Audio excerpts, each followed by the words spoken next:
이사야 8장은 아람과 이 북이스라엘의 공격을 다루면서 7장의 내용을 이어나가고 있습니다. 7장에서 주어졌던 징조와 그에 대한 설명은 1차적으로 아하스 그리고 다윗의 집이라 표현된 다윗 가문을 위한 것이었습니다. 그리고 8장에서는 이제 그와 매우 비슷한 징조가 백성 앞에 주어지고 있습니다. 이전에도 그랬듯이 여기서 징조에는 이중적인 의미가 담겨 있습니다. 징조는 한편으로는 소망과 확신의 메시지이지만 다른 한편으로는 임박한 멸망에 대한 메시지이기도 합니다. 그럼에도 불구하고 여기서 8장에 나오는 징조의 내용은 앞서 7장에 다뤘던 그 내용을 뛰어넘고 있습니다.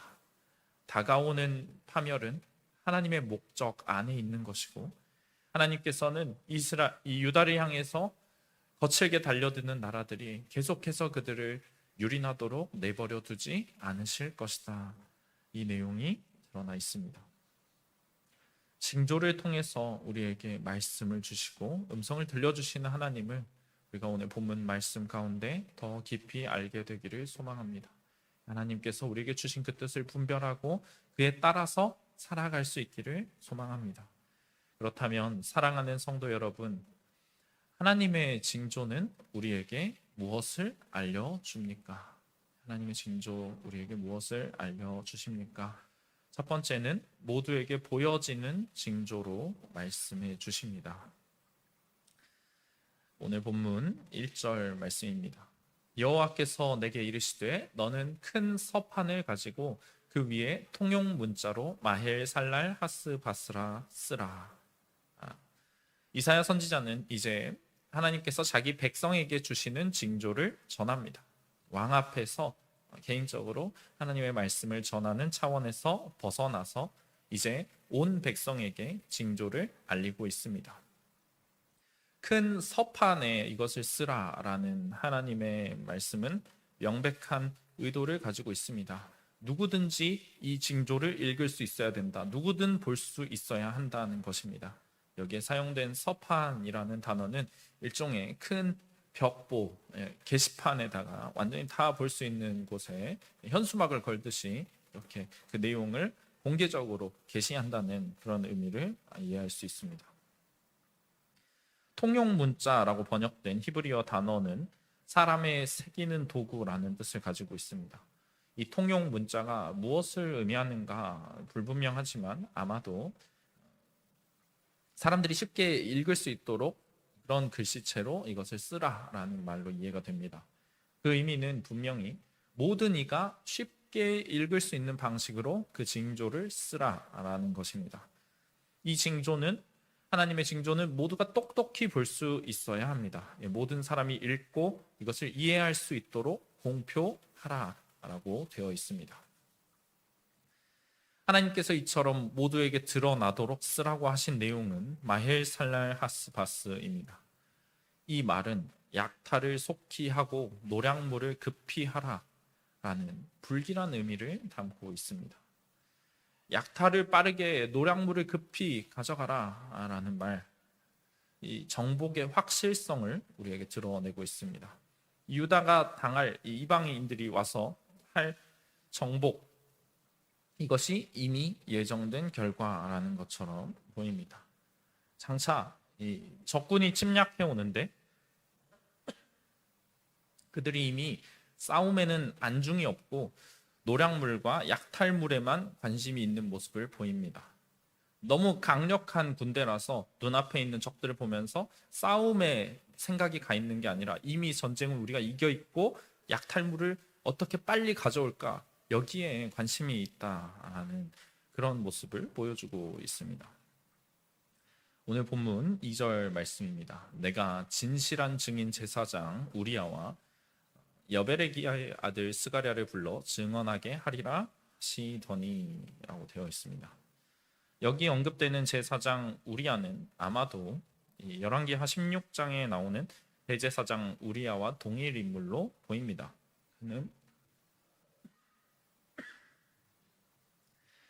그는 아하스 왕의 명령을 받아서 중앙에 있는 제단을 다메섹에 있는 제단과 일치하도록 바꿔놓은 인물입니다.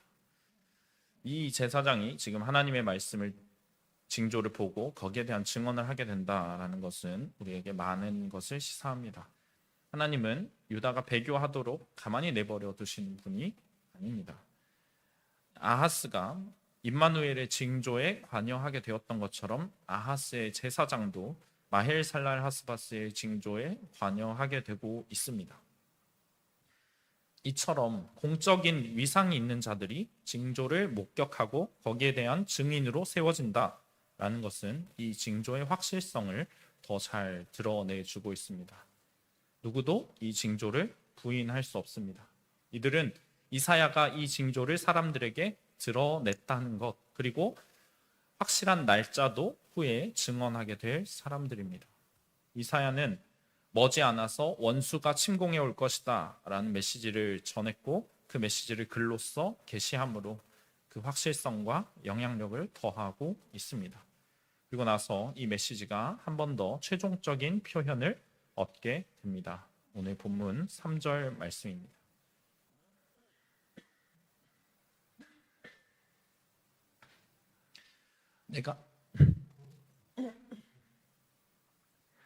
내가 내 아내를 가까이 하매 그가 임신하여 아들을 낳은지라.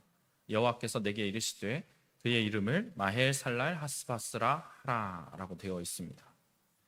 이 예언을 한 후에 이사야는 아내와 가까이 하고 아들을 얻게 됩니다. 하나님께서는 이 아들의 이름을 마헬살랄 하스바스라 이렇게 지으라라고 명하십니다. 지금 이사야의 삶은 징조의 일부분이 되어 있습니다. 하나님의 말씀, 이 마헬살랄 하스바스라는 메시지가 이사야의 아들 이름이 되면서 육신이 되었습니다. 이 이름은 불길한 의미를 가지고 있지만 이사야는 고민 없이 하나님의 말씀에 따라서 그 이름을 아이에게 주어서 이 아이가 살아있는 하나님의 징조가 되게 하였습니다. 우리가 이 아이의 태어남과 거기에 대해 이름을 짓는 것, 이것이 이사야 8장 1절에서 4절에 그리고 또 7장 10절에서 17절에 나와 있다는 것을 살펴볼 수 있습니다. 이 두 본문은 우연이라고 볼 수 없을 정도로 매우 유사합니다. 하나님께서 징조를 주시고 아이가 태어날 것이고 그 아이의 이름을 이렇게 지어라 라는 행위의 이 유사성은 심지어 같은 언어를 사용하기까지 똑같습니다. 처녀가 잉태하여 아들을 낳을 것이요 라고 7장 14절에 얘기했고,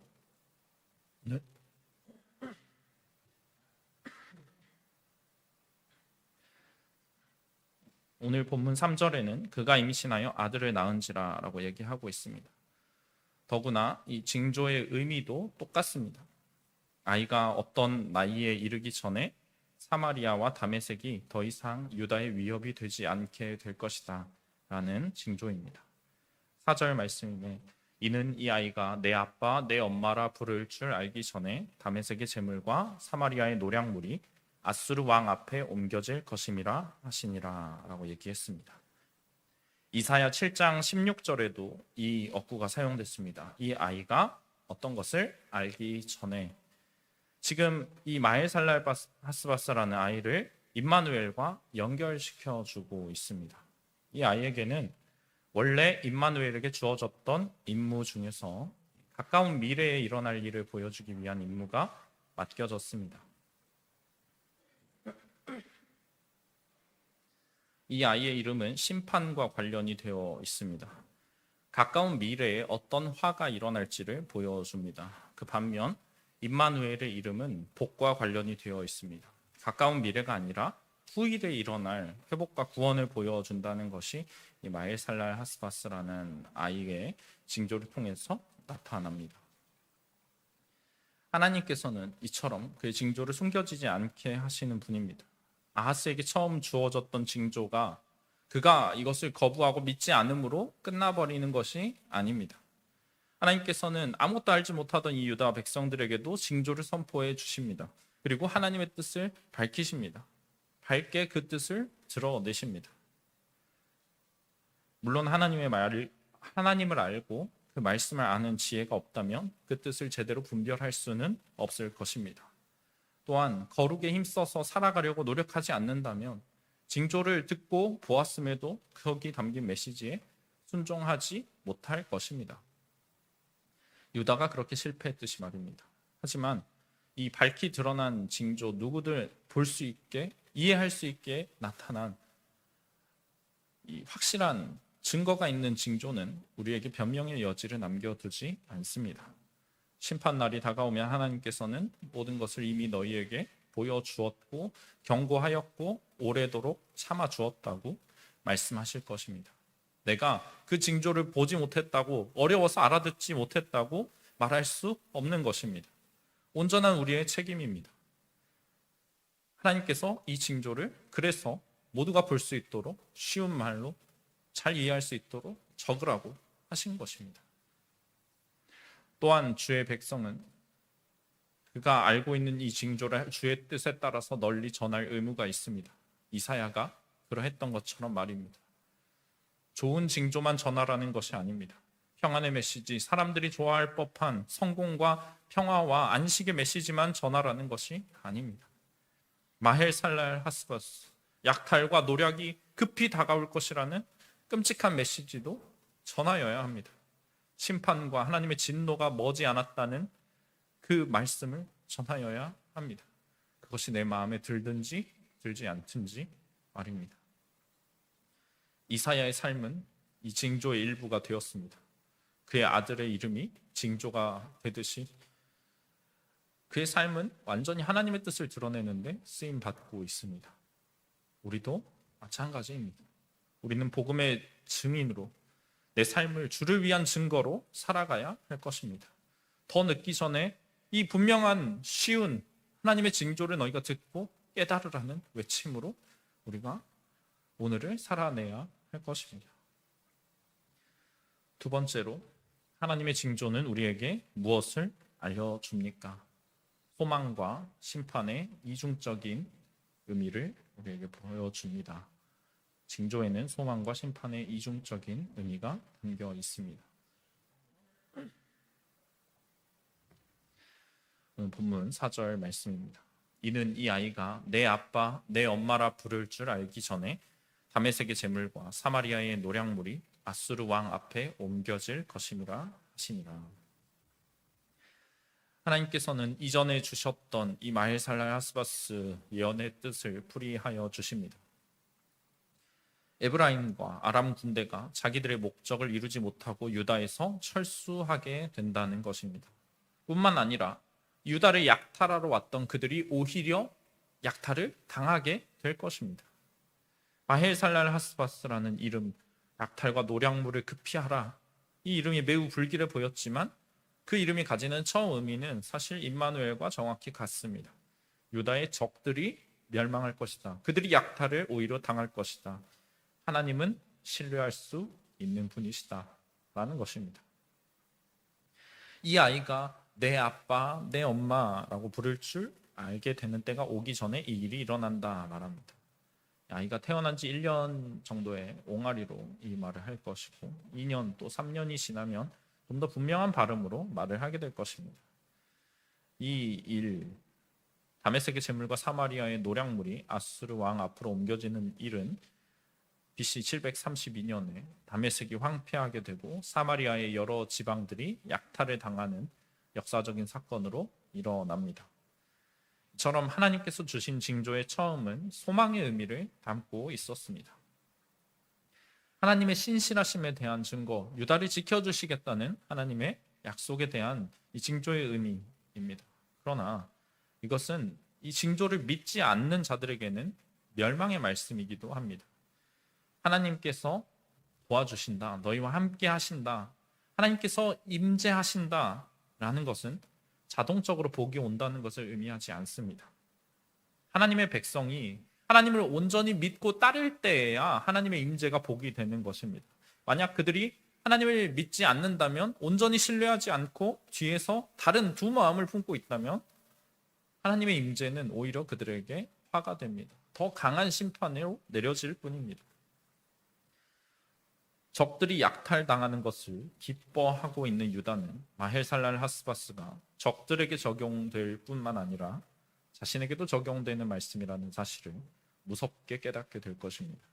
이것이 마헬살랄 하스바스 징조가 가지는 나중 의미입니다. 5절 그리고 6절의 말씀입니다.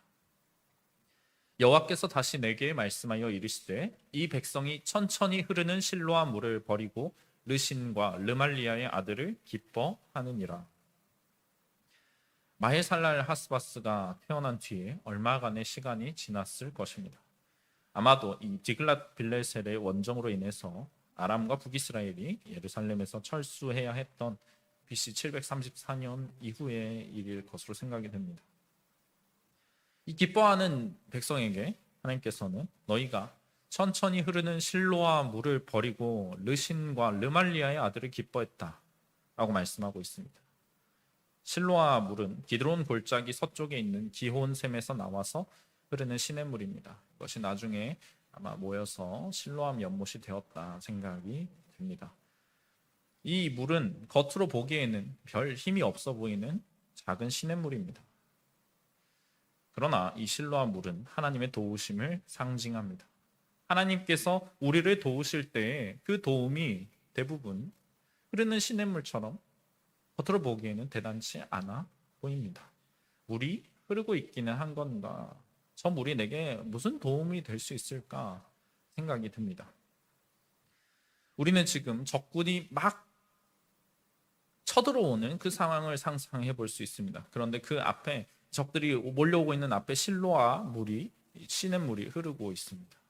이 물이 적들을 막는데 무슨 도움이 될까?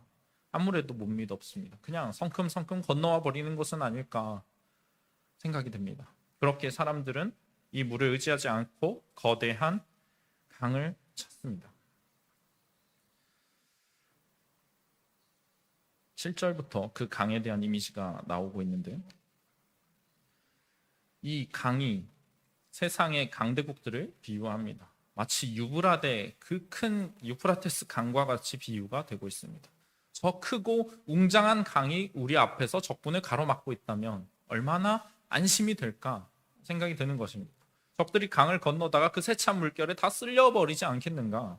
그러니 거기에 이스라엘은, 유다는 도움을 청하고 있습니다. 그러나 우리가 깨달아야 하는 것은 저 웅장한 강을 우리 마음대로 움직일 수 없다는 것입니다. 그것은 내 적들을 쓸어버릴 뿐만 아니라 제멋대로 물줄기를 틀어서 우리도 휩쓸고 삼켜버릴 수 있습니다. 실로암 물은 겉보기에는 매우 약하여 보이지만 실제로는 가장 강력한 도움입니다. 가장 신뢰할 만한 것이 거기에 있습니다. 하나님을 신뢰하는 이들은 겉으로 보이는 모습보다 더 깊은 곳을 꿰뚫어 볼 줄 알아야 합니다. 그러나 유다 백성들은 이 물을 버렸습니다. 그리고 르신과 르말리아의 아들을 저 유브라데 강을 기뻐합니다. 그들은 아하스가 아수르와 동맹을 맺어서 외교적인 성공을 거둔 것을 자축합니다. 아수르와 동맹을 맺었더니 저들이 과연 아람과 북이스라엘을 쫓아내 주었구나 기뻐합니다. 지혜를 잘 짜내어서 우리가 문제를 잘 해결했다고 생각합니다. 그러나 이사야는 너희가 지금 안전을 찾은 것 같은 이때가 가장 위험한 때라고 말합니다. 진짜 위기는 앞으로 다가올 것입니다. 하나님이 아니라 자기 지혜로 스스로를 구원하려는 사람, 세상의 힘을 의지하려는 사람 곧 깨닫게 될 것입니다. 적들을 쓸어갔던 이 강이 이제는 나도 쓸어갈 것이라는 사실을 말입니다. 본문 7절 말씀입니다. 그러므로 주 내가 흉용하고 창이란 큰 하수 곧 아수르 왕과 그의 모든 위력으로 그들을 뒤덮을 것이라. 그 모든 골짜기에 차고 모든 언덕에 넘쳐. 하나님께서는 죄 지은 유다를 벌하기 위해서 그의 삭도 아수르를 데려오실 것입니다. 여기서도 아수르는 유브라데 강의 비유가 됩니다. 아수르는 실제로 유브라데 강 너머에서 온 이들입니다. 그리고 유브라데 강은 이스라엘 백성들이 가나안에서 봤던 어떤 강보다 더 큰 강입니다. 매우 빠르고 치명적으로 범람하는 넘쳐서 사람들을 많이 죽이는 강입니다. 이 강의 특징이 아수르를 잘 묘사하고 있습니다. 그들은 빠르고 강하게 어디든지 넘쳐서 공격할 수 있는 이들처럼 보입니다. 이들이 유다로 밀려옵니다. 거대한 군대가 마치 밀려오는 강과 같이 무섭게 돌진합니다. 아하스는 이 군대를 자기 마음대로 통제할 수 있다고, 내 지혜대로 내 적들을 치는 데에만 딱 그렇게 쓸 수 있다고 생각했던 것입니다. 여러분, 이것이 얼마나 어리석은 생각입니까? 내가 의지하는 것들, 그것이 돈이든 사람이든 세상의 힘이든 내 마음대로 내가 원하는 곳에 딱 그만큼 쓸 수 있다 생각하는 것, 너무나 어리석은 생각입니다. 나는 그것을 제어할 수가 없습니다. 한 번 넘친 강이 유다 앞에서 딱 멈추리라는 법은 없습니다. 그 강은 적들을 쓸어버릴 뿐만 아니라 유다 전체로 밀려와서 그것을 다 쓸어버릴 것입니다. 8절 말씀입니다. 흘러 유다에 들어와서 가득하여 목에까지 미치리라. 임마누엘이여, 그가 펴는 날개가 내 땅에 가득하리라 하셨느니라. 그 물이 유다에 들어와서 차올라서 이 목까지 미칠 것입니다. 아수르의 범람이 유다를 온 땅을 뒤덮지만 완전한 파괴까지는 미치지 않을 것이다 라는 걸 보여줍니다. 이 세찬 강물이 바닥에서부터 이렇게 차올라서 막 목까지 차올랐습니다. 이제 코와 입까지 뒤덮으면 꼼짝없이 죽는 상황인데 바로 그 순간에 이 강물이 멈추게 될 것입니다. 아주 아슬아슬한 상황에서 완전한 멸망은 피하게 될 상황을 이사야는 예언하고 있습니다. 그가 펴는 날개가 땅에 가득하다라는 말은 마치 독수리 같은 맹금류가 사냥감을 치려고 날개를 가득히 활짝 펴고 날아드는 모습을 연상시킵니다. 또 범람한 물이 땅에 넘치면 어떻게 됩니까? 물이 한 줄기로 퍼지는 것이 아니라 사방으로 지류를 만들면서 퍼져나갑니다. 그 모습이 마치 날개를 펴는 것처럼 아수르의 군대가 유다로 들어와서 사방으로 퍼져나가면서 유다를 다 뒤덮어버리는 그 모습을 지금 생생하게 그리고 있습니다. 우리는 하나님의 징조가 이처럼 소망의 의미를 가지기도 하지만 한편으로는 심판의 의미도 담고 있다는 것을 잊어서는 안 됩니다. 한편으로는 소망이지만 다른 편으로는 심판입니다. 유다 백성들에게 소망의 메시지는 그의 대적들에게 심판의 메시지고, 그의 대적들에게 심판인 메시지는 동시에 유다에게도 언제든지 향할 수 있는 것을 알아야 합니다. 말씀을 온전히 믿는 자, 하나님을 온전히 따르는 자에게는 그 말씀이 더할 나위 없이 달고 오묘한 말씀입니다.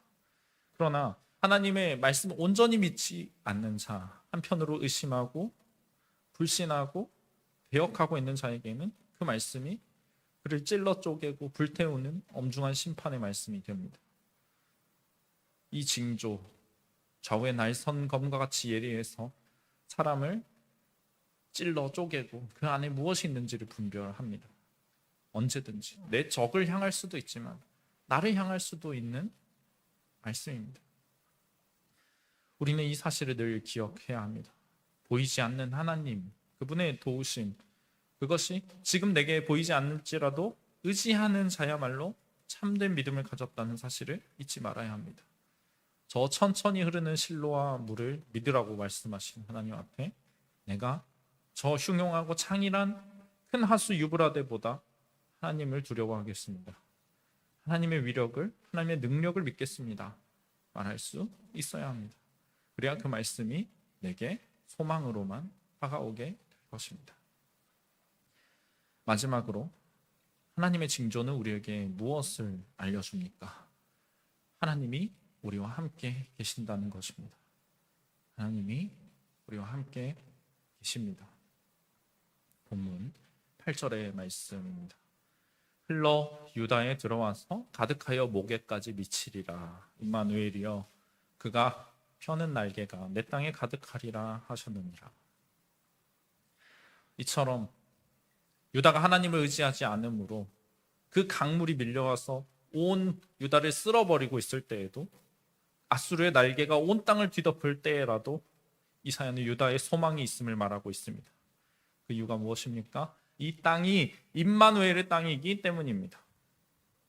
임마누엘의 땅에도 범람한 물이 차오를 수 있습니다. 물이 다리를 넘어서 허리를 넘어서 가슴을 넘어서 목까지 차오를 수 있습니다. 그러나 그 위까지 수위가 오르는 일은 없습니다. 완전히 죽이지는 못합니다. 독수리가 날개를 펴고 무섭게 날아와서 사납게 쪼아대고 핥히어대도 어린 양을 낚아채 가지는 못합니다. 왜입니까? 유다가 그만큼 강하고 끈질기게 버텨서가 아닙니다. 임마누엘 때문입니다.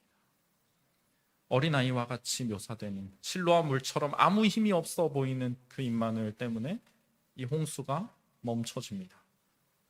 유다 사람들이 에게 저런 시냇물로 뭘 할 수 있겠어 얘기했던 그 실로아의 물이 그들을 구원할 것입니다. 갑작스럽게 이사야가 임마누엘이여 라고 말하고 있는 이 표현은 임마누엘의 징조와 마헬살랄 하스바스의 징조의 핵심이 동일하다는 것을 우리에게 보여주고 있습니다. 여기서 유다가 임마누엘의 땅이다 라고 불리는 것은 마헬살랄 하스바스, 약탈을 당하는 것이, 그들이 약탈당하고 끝나버리는 것이 하나님의 징조의 궁극적인 성취가 아님을 보여주고 있습니다. 하나님께서 말씀하시고자 하는 가장 궁극적인 내용은 임마누엘의 은혜입니다. 임마누엘이 이 땅의 주인이십니다. 구원이 최종적으로 그에게 달려 있습니다. 여기서 말하고 있는 임마누엘이 그러므로 이사야의 아들이나 아하스의 어떤 아들일 리가 없습니다. 그는 하나님의 아들 메시아이실 수밖에 없고 모든 소망은 그에게 달려 있습니다. 9절 말씀입니다. 너희 민족들아 함성을 질러 보아라. 그러나 끝내 패망하리라. 너희 먼 나라 백성들아 들을지니라. 너희 허리를 동이라. 그러나 끝내 패망하리라. 너희 허리에 띠를 띠라. 그러나 끝내 패망하리라. 이제 이사야는 더 이상 유다가 아수르의 홍수 속에서 허우적거리는 모습을 상상하고 있지 않습니다. 유다는 임마누엘의 땅이기 때문에 그러합니다. 이사야는 임박한 재앙과 심판을 이미 그 너머를 보고 있습니다. 궁극적인 승리와 소망을 하나님께서 주실 것을 확신하고 그것을 영의 눈으로 바라보고 있습니다. 유다는 강대국들 앞에서 속수무책으로 무너질 것입니다. 그들이 하나님을 불신하고 지었던 죄악으로 인해서 강대국들이 몰려와서 약탈하고 괴롭힐 것입니다. 그러나 하나님께서는 그들과 함께 하십니다. 그러니 이사야는 민족들에게 함성을 질러보라 라고 말하고 있습니다.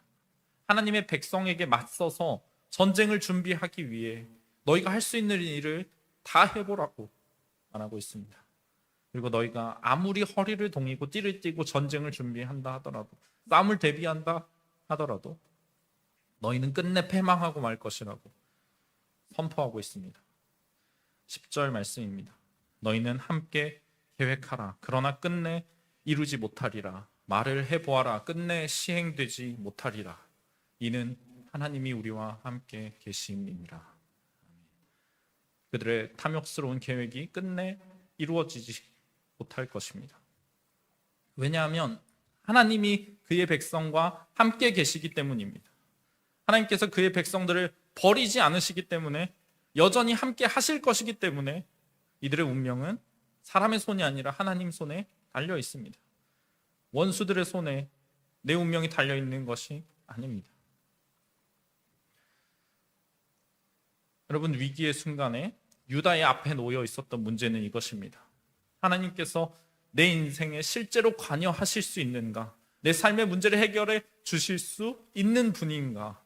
내가 그분을 온전히 신뢰할 수 있는가? 그것을 믿지 못했기 때문에 그들은 무너진 것입니다.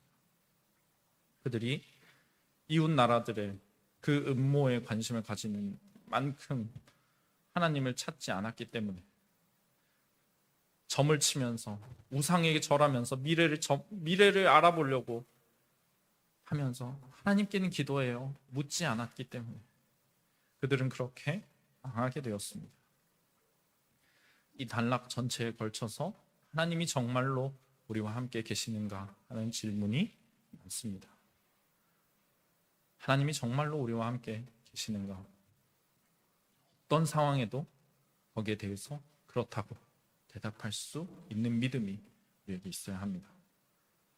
이사야는 이 사실을 알고 믿고 있습니다. 그것을 믿음으로 담대히 징조를 전하고 있지만 이 나라의 왕과 백성들은 그것을 믿는데 어려움을 겪고 있습니다. 우리는 어떠합니까? 하나님께서 정말로 오늘 나와 함께 계시다는 것을 믿고 살아가고 있습니까? 하나님께서는 우리와 함께 계신다는 것이 그저 우리를 멀리서 지켜보시고 그저 비인격적으로 옆에 계신다는 것입니다. 우리와 정말로 친밀한 관계를 맺으시고 날마다 우리에게 말씀을 주시고 우리를 보호하시고 먹이시고 입히시는, 우리와 관계를 맺으시고 교제를 하시는 그런 분이십니다. 인격으로 우리와 함께 계십니다. 하나님께서 우리와 함께 계시기 때문에 심판은 구원으로 이어집니다. 하나님께서 우리 가운데 오셔서 우리와 교제하게 하셨습니다. 그리스도를 통해서 유한하고 죽을 수밖에 없는 우리를 저 영원하시고 무한하신 하나님과 교제하도록 하셨습니다. 하나님을 알고 교제하는 것, 하나님께서 정말 나와 함께 하시고 어떤 순간에도 보이지 않을지라도 나를 지켜주신다는 것, 그분의 징조 가운데 잘 나타나 있습니다. 마지막으로 고린도후서 4장 6절 말씀입니다. 어두운데 빛이 빛이라 말씀하셨던 그 하나님께서 예수 그리스도의 얼굴에 있는 하나님의 영광을 아는 빛을 우리 마음에 비추셨느니라. 아멘. 하나님의 영광을 알고 하나님께서 정말로 나와 오늘도 함께 하시고 내게 말씀을 걸어주시고 내 음성을 들어주시는 분, 나를 정말 모든 고통과 대적들의 공격에서 사망에서 구원하신 분임을 우리가 오늘도 믿고 온전한 마음으로 주의 물을 의지하기를 소망합니다.